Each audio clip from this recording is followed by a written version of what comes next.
Thought of the day, आज का विचार क्या है?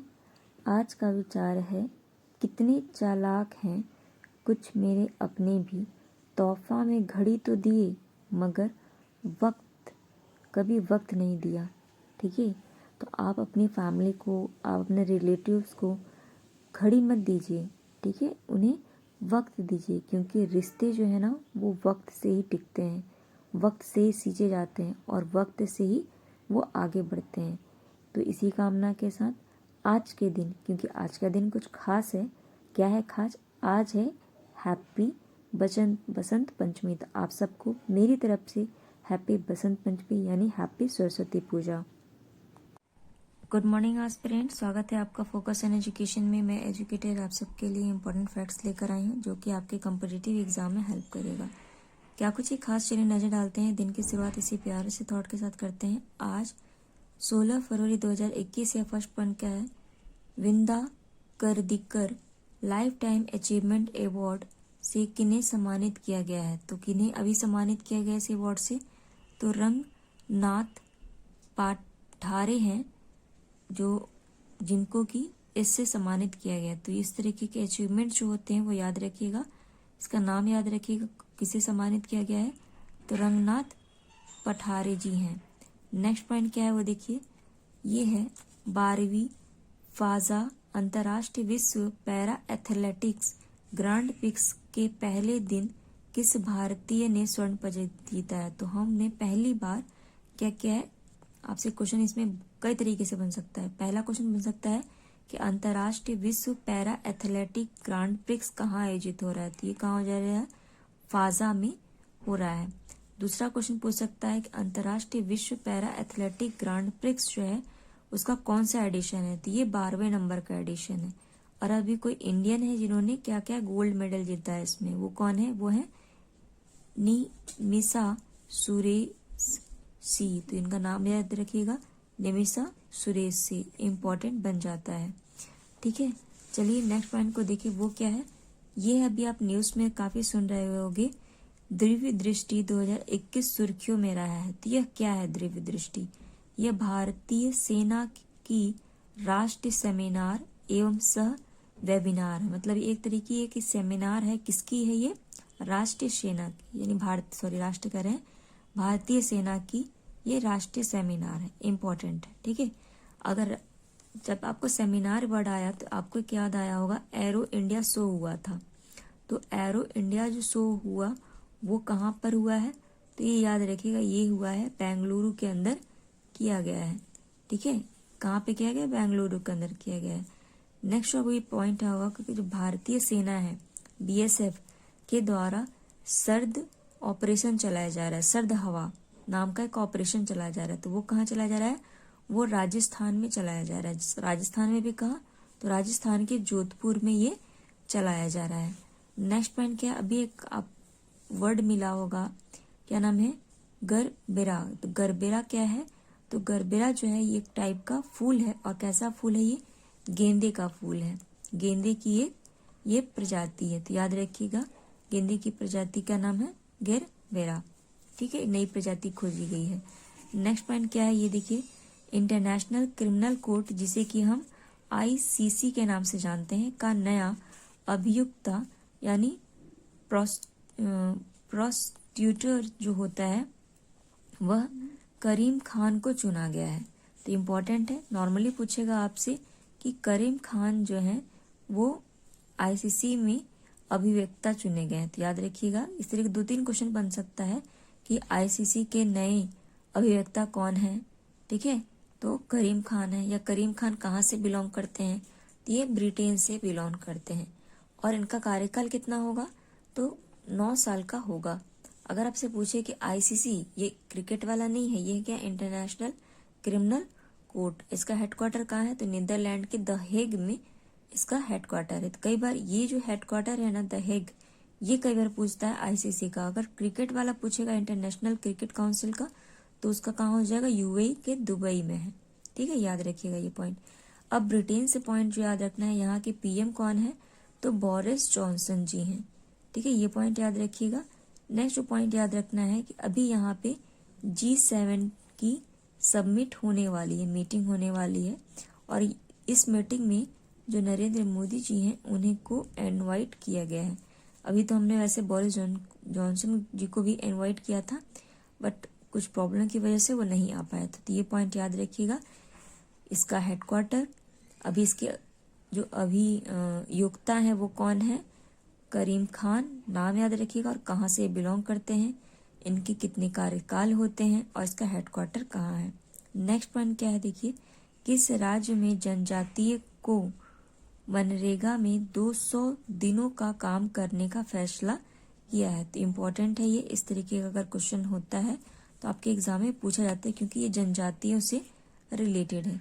तो कहाँ की कौन सा ऐसा राज्य है जो कि जनजातियों के लिए मनरेगा के अंदर 200 दिन, ऐसे तो कितने दिन की होती है, 150 दिन की ही मात्र, पहले 100 दिन का था, फिर लॉकडाउन की वजह से 150 दिन बढ़ा दिया गया, मतलब 50 और बढ़ा दिया गया तो 150 हो गए। तो अब ये 200 दिन की क्या करेगा, देगा। तो ये कौन दे रहा है, राजस्थान दे रहा है। जैसे कि मैंने अभी आपको एक पॉइंट बताया राजस्थान में, कि राजस्थान में सर्द हवा नाम का एक एक्सरसाइज हुआ, एक युद्ध अभ्यास किया गया। तो ये पॉइंट याद रखिएगा। ऐसे तो राजस्थान में बहुत सारी चीजें हैं जो इम्पोर्टेंट है आपके पॉइंट ऑफ व्यू से। यहाँ पे जो जनजाति पाई जाती है उनका नाम याद रखिएगा, क्या है, एक है सहरिया, ठीक है, एक है क्या, सहरिया, एक है खैरुआ, क्या है, खैरुआ, और एक है आपका कथौरी। तो ये पॉइंट याद रखिएगा। ये 3 जनजाति स्पेशली इनके लिए भी किया गया है।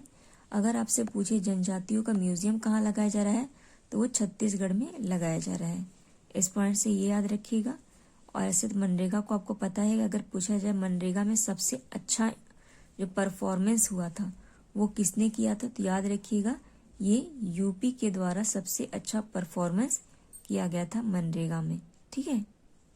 नेक्स्ट पॉइंट देखिए क्या है, कौन भारतीय महिला ऑक्सफोर्ड के छात्र संघ की प्रमुख बनी है। तो यानी ऑक्सफोर्ड जो यूनिवर्सिटी है, आपको पता होगा इनके बारे में, तो इसकी जो छात्र संघ, वहाँ का यूनियन संघ है ना, तो पहली फीमेल बन गई। वो कौन है, रश्मि सामंत, नाम याद रखिएगा, क्या नाम है, रश्मि सामंत।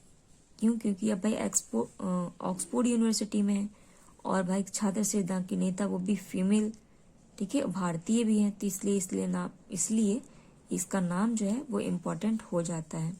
नेक्स्ट जो पॉइंट है वो देखिए क्या है, भारत का पहला डॉल्फिन रिसर्च सेंटर कहाँ बनाया जा रहा है। तो ये आपको पता होगा, भारत का जो पहला रिसर्च सेंटर है वो डॉल्फिन के लिए, वो कहाँ है, वो है आपका पटना में। ये पॉइंट याद रखिएगा, ठीक है, बहुत ही इंपॉर्टेंट पॉइंट है ये। पटना में अगर आपको याद रखना है, 2-3 पॉइंट इससे भी बन जाते हैं पटना से, वो क्या है उसको भी ध्यान रखिएगा। जैसे कि यहाँ पे आपका ग्लास ब्रिज बनाया गया था, याद है ना, यहाँ पे ग्लास ब्रिज भी बनाया गया था। फिर आपको याद रखना है, यहाँ पे आपको कई छोटे छोटे स्कीम्स मतलब गवर्नमेंट के द्वारा देखने को मिला था। जो ज़्यादा इम्पोर्टेंट पॉइंट है, यहाँ पे जो 17 नंबर का विधानसभा का चुनाव हुआ था, उसमें 7वीं बार कौन सीएम बना है, तो नीतीश जी बने हैं। और पहली बार डिप्टी सीएम के रूप में एक फीमेल को नियुक्त किया गया है, उनका नाम याद रखिएगा, रेणु देवी उनका नाम है, ठीक है। तो ये भी इम्पोर्टेंट हो जाता है, कुछ पूछे ना पूछे ये जरूर पूछ सकता है आपके एग्जाम में, ठीक है। चलिए नेक्स्ट पॉइंट देखें, वो क्या है, ये है प्रधानमंत्री ने स्वदेशी रूप से विकसित अर्जुन मैन बैटल टैंक, जिसे कि MK-1A के नाम से जानते हैं, भारतीय सेना के किस शहर को सौंपा है। तो ये किसे सौंपा है, तो ये तमिलनाडु के चेन्नई में इसे सौंपा गया है। तो याद रखिएगा, आपसे नॉर्मली पूछा जाएगा कि अर्जुन मैन बैटल क्या है, तो अर्जुन मैन बैटल टैंक या फिर MK-1A दे देगा। ये क्या है, तो ये एक प्रकार का क्या है, टैंक है। टैंक जानते ही होंगे जो वॉर में किया जाता है। एक आपसे क्वेश्चन पूछ सकता है कि पिनाका क्या है, तो पिनाका क्या है, तो पिनाका याद रखिए ये रॉकेट लॉन्चर है, और ये एक साथ कई सारे रॉकेट को लॉन्च कर सकता है एक ही साथ। और दूसरा जो युद्ध हुआ था उसमें हमें जो विजय हासिल हुई थी वो भी पिनाका की वजह से हुई थी। ठीक है, मतलब ये भी एक कारण था कि हमारे पास प्लस पॉइंट था कि हमारे पास पिनाका जैसा मिला था। आपको याद होगा एक नाग, नाग क्या है, ये भी एक टैंक का नाम है। ठीक है, ये भी क्या है, टैंक का नाम है। इसी का एक हेलीकॉप्टर वर्जन है, जो हेलीकॉप्टर वर्जन है उसका नाम क्या है, हेलेना। तो ये नाम भी इम्पोर्टेंट है।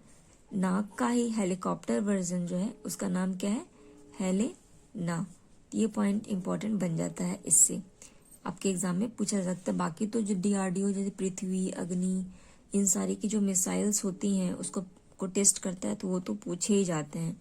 बट अगर न्यूज़ इस तरीके से, अभी आप जान रहे हो कि सुप्रीम कोर्ट ने जो INS विक्रांत था हमारा, उस पे स्टे लगा दिया है उसके डीकमीशन को, मतलब उसको जो तोड़ना फोड़ना था या जो भी कुछ करना था तो उस पे उन्होंने स्टे लगा दिया है। तो ये याद रखिएगा, इस तरह से पूछा जाता है।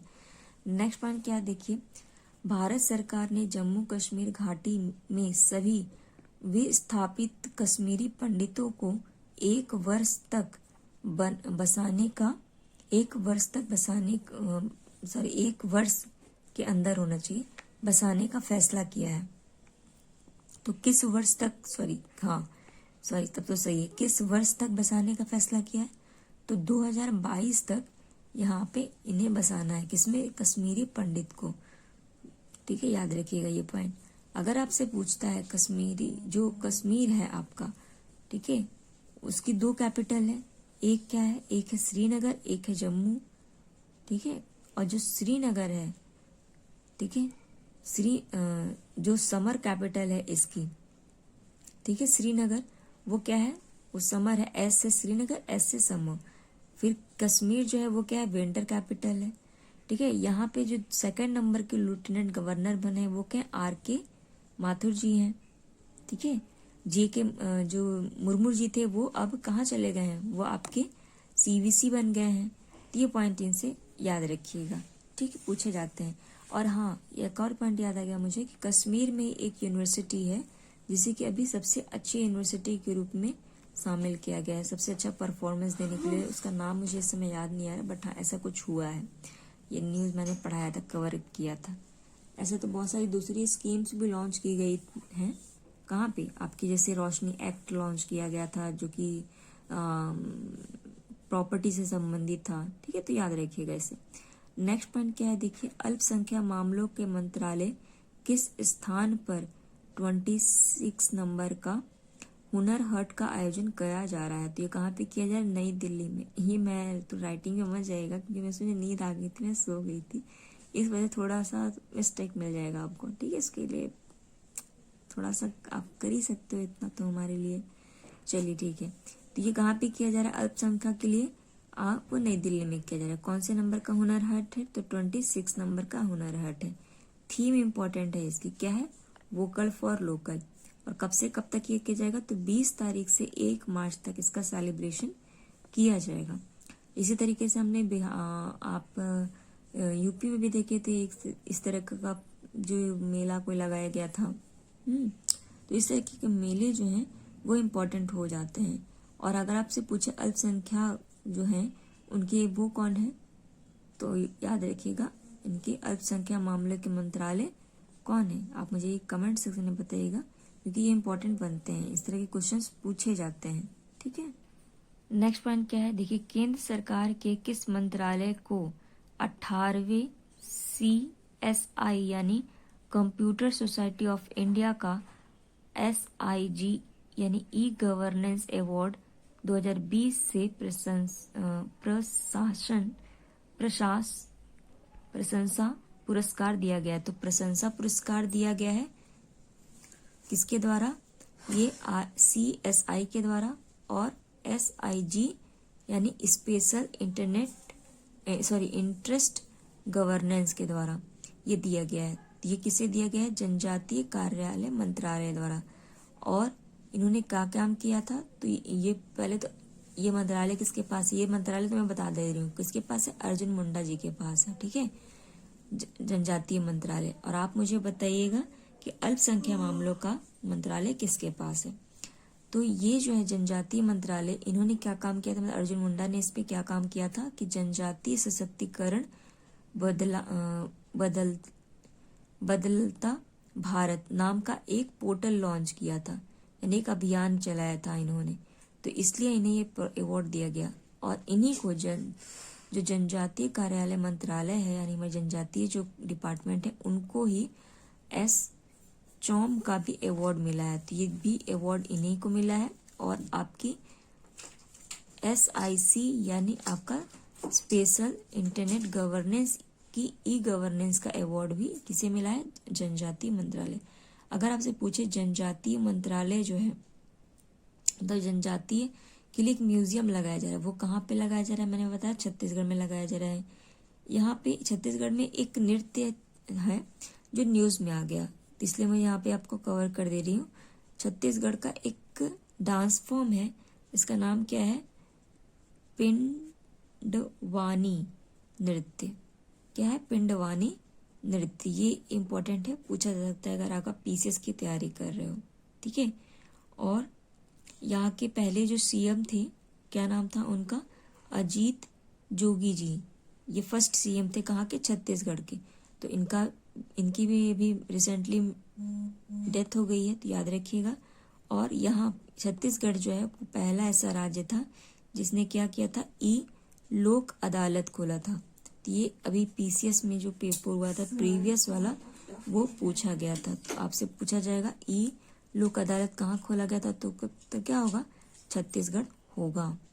नेक्स्ट पॉइंट देखिए क्या है, ये है मुस्कान किस राज्य में सबसे कम उम्र की जिला परिषद अध्यक्ष बन गई हैं। बहुत इंपॉर्टेंट पॉइंट है ये, क्योंकि मात्र पता है कितने साल की है मुस्कान जी, मात्र 21 साल की हैं। सोचिए 21 साल में इन्होंने जो जिला परिषद होती है ना, यानी डिस्ट्रिक्ट काउंसिल, उसकी हेड बन गई हैं मुस्कान। कहाँ में, तो हिमाचल प्रदेश में। याद रखिएगा, हिमाचल प्रदेश से आपको क्या क्या पॉइंट याद रखना है कि हिमाचल प्रदेश पहला ऐसा राज्य है जो कि LPG कनेक्शन प्रोवाइड करा दिया, कितना, 100%। नेक्स्ट जो क्या है, हिमाचल प्रदेश जो है 2020 में जो पंचायत अवार्ड था, वो भी कौन जीता, आपका हिमाचल प्रदेश ही जीता। ये पॉइंट याद रखिएगा। नेक्स्ट पॉइंट देखिए, ये क्या है, किस देश ने BBC वर्ल्ड न्यूज़ के प्रशासन पर प्रतिबंध लगा दिया है। तो ऐसा कौन किया है, BBC के जो ब्रॉडकास्टिंग है न्यूज़ चैनल, उसको बैन किया है कौन, चाइना ने। इसी तरीके से इंडिया की जितनी भी प्राइवेट न्यूज़ चैनल थी, उसको भी किसी कंट्री ने बैन किया था, इंडिया की। तो वो कौन था, वो याद रखिएगा, वो कौन था, हमारा पड़ोसी और छोटा भाई नेपाल। ठीक है, नेपाल ने इंडिया की, भारत की जो जितनी भी प्राइवेट याद रखिएगा, प्राइवेट न्यूज़ चैनल्स थे ना, उन सब पे बैन लगा दिया था। ये पॉइंट याद रखिएगा। और अभी BBC जो ये ब्रिटेन का है, ठीक है, इस न्यूज़ चैनल को कौन बैन लगाया है, तो चाइना ने लगाया है। इन्होंने क्यों लगाया, क्योंकि यहाँ पे एक जिला है, मतलब प्रोविंस है यहाँ का चाइना का, क्या नाम है, जिंगजियांग। तो जिंगजियांग जो है, यहाँ पे एक उइगर कम्युनिटी पाई जाती है। उइगर कम्युनिटी क्या होती है, ये एक मुस्लिम समुदाय है। और इन्होंने कहा, मतलब BBC चैनल वालों ने कहा कि जो उइगर कम्युनिटी है उस पर बहुत ज़्यादा उनका शोषण किया जा रहा है, तो इसी वजह से इन्होंने लगा दिया। अभी आपको आश्चर्य होगा कि चाइना की एक वैक्सीन है कोविड-19 की, ठीक है, तो उसको क्या किया है चाइना ने, चाइना की वैक्सीन को सबसे पहले तो मैक्सिको जो है, याद रखिएगा, मैक्सिको ने अप्रूवल दे दिया चाइना वैक्सीन को। और दूसरा कंट्री पता है कौन बना है, पाकिस्तान, जिसमें अभी आपको अमन एक्सरसाइज 2021 वाले देखने को मिल रही है। ठीक है, और आपको याद होगा, एक और पॉइंट याद रखिएगा चाइना से, वो क्या है, चाइना ने एक अपना मिशन भेजा था, उसका नाम क्या था, ताइवान फर्स्ट था। वो कहाँ पे मिशन है, किस पे जाया गया है, ये मार्स पर, अभी ये पहुंच गया है, इसलिए इम्पोर्टेंट बन जाता है। इसी तरह अब चाइना का भी हो गया, UAE ने भी, आप अभी रिसेंटली देखा आपने कि UAE ने भी ऐसा कर लिया। तो ये पॉइंट याद रखिएगा। ठीक है, चलिए कुछ और छोटे पॉइंट्स है उस पर हम नजर डाल लें। चलिए कुछ इम्पोर्टेंट पॉइंट पर हम नज़र डालते हैं। जैसे एक न्यूज़ आई थी तो कवर अप कर लिया मैंने। क्या था, Bihar sign MOU with UNEP for climatic resilience and low carbon development, मतलब कार्बन को कम करना, उसको एमिट करना, और क्लाइमेटिक चेंज जो हो रहा है उसके लिए बिहार ने UNEP यानी यूनाइटेड नेशन एनवायरमेंटल प्रोग्राम के साथ साझा किया है। और UNEP का अगर हेडक्वार्टर पूछे तो क्या है, केनिया नैरोबी में है। तो ये पॉइंट याद रखिएगा, इम्पॉर्टेंट है। इस तरीके के अगर इन्वायरमेंटल न्यूज़ होते हैं तो इम्पोर्टेंट बन जाते हैं। अभी और भी ऐसे बिहार में न्यूज़ थे। नेक्स्ट जो पॉइंट है, अभी न्यूज़ आपको बहुत ज़्यादा मिल रही है देखने को, क्या है, कांगो में इबोला के नए केसेस मामले की पहचान हुई है। हाल ही में कांगो लोकतांत्रिक गणराज्य में इबोला के एक नए मामले की पहचान हुई और इबोला वायरस रोग या जिसे कि हम EVD को इसके पहले हम इबोला रक्त स्रावित बुखार के रूप में जानते हैं। तो इससे 2-3 क्वेश्चन बचेंगे। आप नॉर्मल पूछेगा EVD क्या है, तो ये क्या है, ये इबोला वायरस है।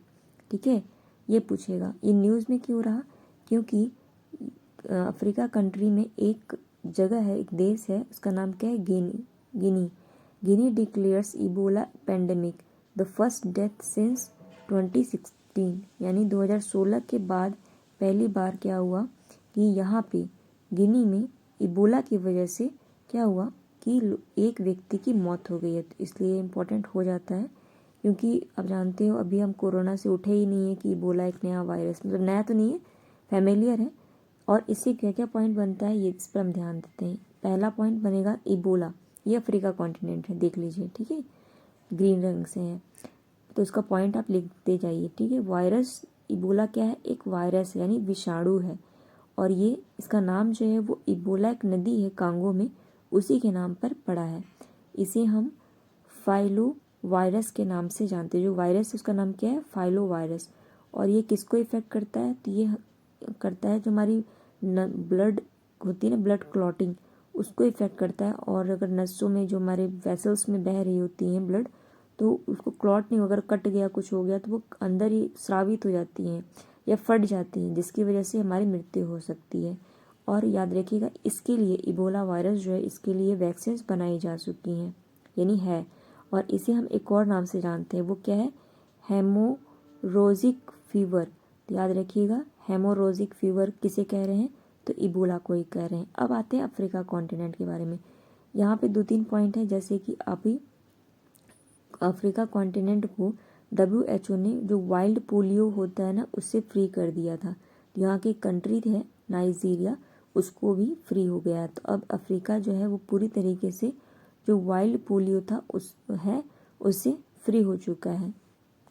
नेक्स्ट क्या है, वो है यहाँ पे एक विक्टोरिया लेक यानी झील पाई जाती है। तो ये विक्टोरिया झील जो है अफ्रीका कॉन्टिनेंट की सबसे बड़ी फ्रेश वाटर लेक है, यानी मीठे पानी का झरना है। यहाँ पे एक वाटरफॉल भी है, विक्टोरिया वाटरफॉल। तो विक्टोरिया वाटरफॉल कौन सी नदी पे है, तो ये है जेम्बेजी नदी। तो जेम्बेजी नदी पे विक्टोरिया वाटरफॉल है, याद रखिएगा। और अफ्रीका कॉन्टिनेंट इकलौता है जिसमें कि आपको तीनों रेखाएं देखने को मिलती हैं, कर्क, मकर और आपकी और क्या है, विषुवत रेखा। और मकर रेखा को जो लिम्पोपो नदी है ना, लिम्पोपो, उसको 2 बार काटती है। और जो कांगो रिवर है वो कर्क रेखा को 2 बार काटती थी। ये पॉइंट याद रखिएगा इससे। ठीक है, ऐसे तो बहुत सारे पॉइंट, जैसे ग्रेट रेनेसा डैम के बारे में आप यहाँ सुन रहे थे। और यहाँ पे जो नाइल नदी है वो सबसे बड़ी है, ठीक है, जो कि ब्लू एंड वाइट नाइल नदी से मिलके बनती है। ये पॉइंट इंपॉर्टेंट बन जाता है अफ्रीका से। और अफ्रीका जो है वो कैसा है, 2nd नंबर का, एक एरिया वाइज अगर देखें तो 2nd नंबर का कॉन्टिनेंट है। तो ये थे कुछ important point aspirant. I hope ये वीडियो पसंद आया होगा। इसे लाइक कीजिए, कमेंट कीजिए और इसी तरह मुस्कुराते रहिए। Thank you aspirant.